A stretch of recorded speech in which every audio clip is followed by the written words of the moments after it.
4 औरतें इस्लाम में क्यों हैं? इसका बैकग्राउंड औरतों पे जुल्म है, औरतों, और औरतें भी उछल उछल के कह रही हाँ जुल्म है। मैं कहता हूं अल्लाह की बंदियों, एहसान है।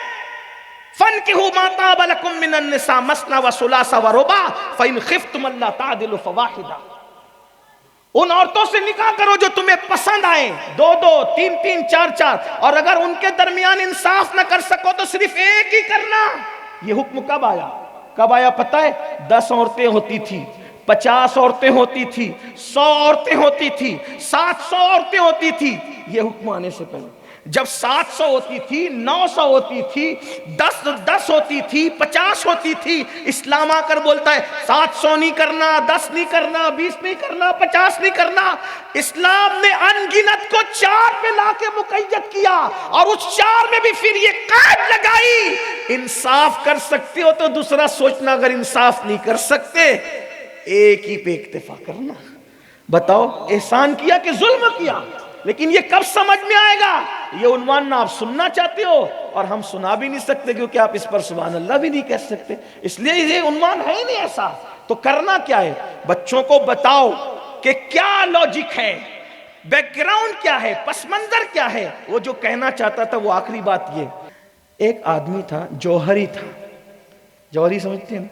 पत्थरों को तराशने वाला और वो जानने वाला, पत्थरों की क्वालिटी को जान, यानी सुनार कह लें, चले सुनार, और बहुत बड़ा सुनार था वो, जौहरी था। उसका इंतकाल हो गया, बस बात पूरी होती है, उसका इंतकाल हो गया। जवानी में उसकी बीवी बेवा हो गई, उसका बच्चा यतीम हो गया। जब बीवी बेवा हुई और बच्चा यतीम हो गया तो अब सब धीरे धीरे बिकने लगा, सब बिक गया, खत्म हो गया, सब खत्म हो गया। तो एक दिन माँ ने बेटे से कहा, बेटा घर में एक बहुत कीमती हार पड़ा हुआ है। अब सुनार की बीवी सुनार ये थोड़ी होता भाई, मौलाना की बीवी, मौलाना साहब बहुत बड़े मौलाना होते, कभी कभी बीवी को कुछ भी नहीं आता, ऐसा भी हो सकता है। बेचारी बोली वाली, वो तो रोटी बर्तन झाड़ू करना जाने, वो क्या जाने। तो ऐसे वो तो सुनार साहब बहुत बड़े सुनार थे, बीवी को कुछ नहीं आता था। उसने क्या कह दिया, बेटा ये बहुत कीमती हार तेरे अब्बा छोड़ करके मरे हैं, जा तेरे चच्चा बड़े सुनार है, ये हार लेके जा और तेरे चच्चा को बोलना, हार ये बड़ा कीमती है चच्चा, इसकी क्या कीमत दोगे? बेटा इतना कीमती है ना, अगर उसकी कीमत सही मिल गई हम एक नई दुकान फिर से शुरू कर लेंगे। वो बच्चा था, कुछ नहीं जानता था, वो भी चच्चा के पास हार लेके पहुंचागा, चच्चा मेरी अम्मी कहती है अब्बा ने बड़ा कीमती हार छोड़ा है, अगर सही कीमत मिल गई तो हम एक नई दुकान शुरू कर देंगे। चच्चा था होशियार, दयानतदार, ईमानदार। उसने कहा बेटा ये हार तुम जितना सोच रहे हो ना उससे बहुत कीमती है, ये हार तुम जितना सोच रहे हो उससे बहुत कीमती है बेटा, लेकिन अभी वो वक्त नहीं आया कि ये हार बिके, क्योंकि अगर बिक जाएगा कीमत आ जाएगी, दुकान खोलोगे तो चलाएगा कौन? तुम्हें तो कुछ आता ही नहीं।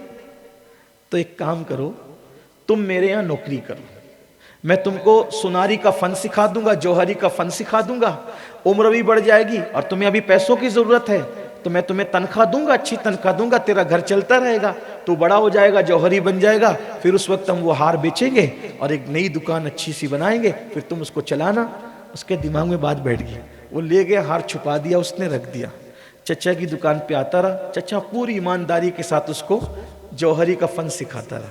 जब वो बड़ा हो गया, जवान हो गया, तो एक दिन चचा ने कहा, बेटा जरा वो हार जो तुम चंद साल पहले लाए थे ना, वो हार लाओ ना, बड़ा कीमती था ना वो हार, हम उसको बेच के दुकान बनाएंगे। उसने कहा, छोड़ो चच्चा उस हार की बात, अरे नहीं लाते क्यों नहीं?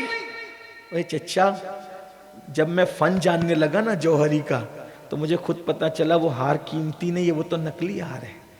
बोले बेटा इसी दिन का इंतजार था, अगर मैं उस दिन कहता ना ये हार नकली है तो तू कहता कि यतीमी का नाजायज फायदा चच्चा उठा रहा है और मेरे बचपने का नाजायज फायदा उठा करके ये सब कुछ कर रहा है। तो मैंने तुझे उस दिन मना नहीं किया, मैंने तुझे एजुकेशन दिया जौहरी का।